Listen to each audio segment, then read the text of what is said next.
Hi everyone! Greetings from snowy Russia. After a long break, I'm happy to introduce you to a new inclusive story. It is different from the other stories because our hero today comes from a different country. Which country is it? I will give you a hint. It is a country of safari. Any ideas? Right! Our hero comes from Kenya. I'm Pamela Sabwami from Kenya.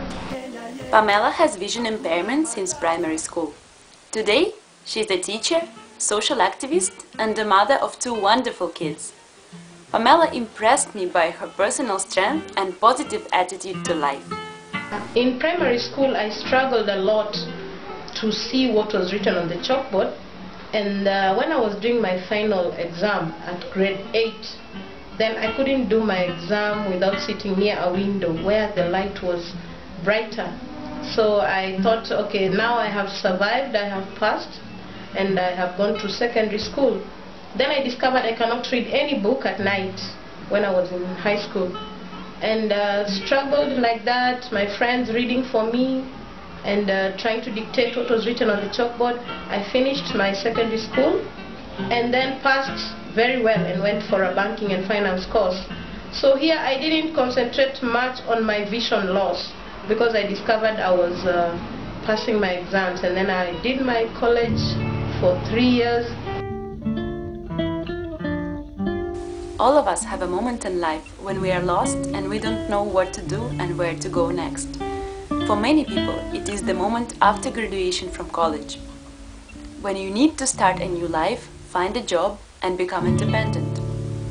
For Pamela, this moment was especially tough.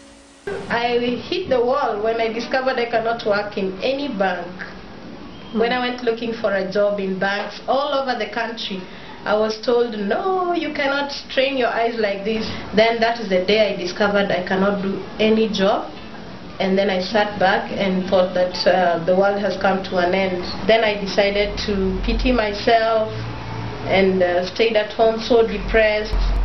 Then my mom, who had a school, invited me to her school and told me, come and be with the kids there. And there is when my potential was seen by the administrator there. She told me, hey, Pamela, you can teach. Why don't you train as a teacher? And I thought she was just ridiculing me. I asked her, you know very well I teach without writing on the chalkboard, without marking children's books. How can I go train as a teacher?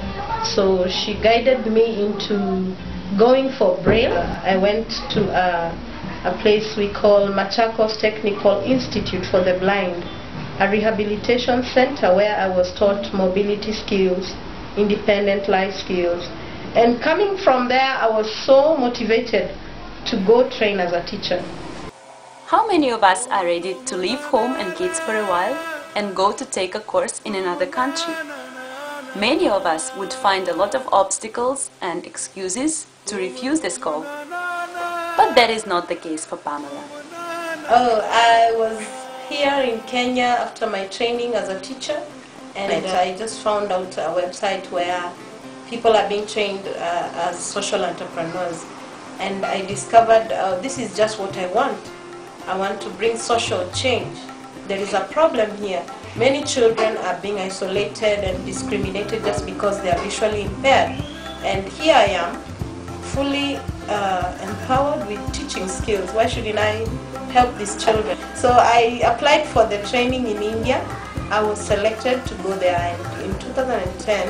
And there I gained skills in project planning, project management, financial management, leadership skills, along with social marketing, which is very important for the project that I want to set up right now. Raising kids is not an easy task. Kids are noisy, naughty, need constant care and attention. What is it like to be a blind mom of sighted kids? I'm a mother of two sighted boys. One is 5.5 and 4. So these two children are amazing because, in fact, my children have become very responsible. In case they see any dirt somewhere, they would come and tell me, Mom, this shoe is dirty, you know, and they would not put it on, or they would not let me put it on. They want it cleaned before it's put on.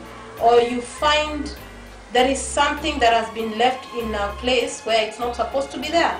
So they would always say, oh, this cup is in the bedroom, Mom. Can I take it to the kitchen? When we are outside the house, then you would hear one of them saying, oh, Mom, there is a big stone here. Be careful. Don't hit it. Then I wonder, these are very small kids. How do they know that now they need to take care of their blind mom? I'm so proud of them. I'm told by their teachers that in school, my elder son, Favor, is always talking about me and my white cane. Well, it's like he's creating awareness at the school. And sometimes he would bring his friends into the house and ask me, Mommy, can you show them your white cane? They don't know what a white cane is. How cute! There are always two sides of the coin. It's up to us to choose which side to look at. Pamela made her choice. I can say right now I find my life is much better. My life is better now that I'm visually impaired, because I've done so much more than what I did when I was sighted. When I was sighted, I think I took life for granted. I used to see my parents do so many things for me. But right now, I discovered I need to do things for myself and do for others. So right now, it is so advantageous to be visually impaired. I discovered that I'm an athlete when I got visually impaired, because in college, they wanted a team, to go out and compete on the track. And I just tried it out. I discovered I can run short distance races and very fast with a guide. So it is advantageous. Being visually impaired gives you focus in life. You start focusing on the important things. You leave out the distracting things. So I don't think I would even wish to get my sight back. Yeah.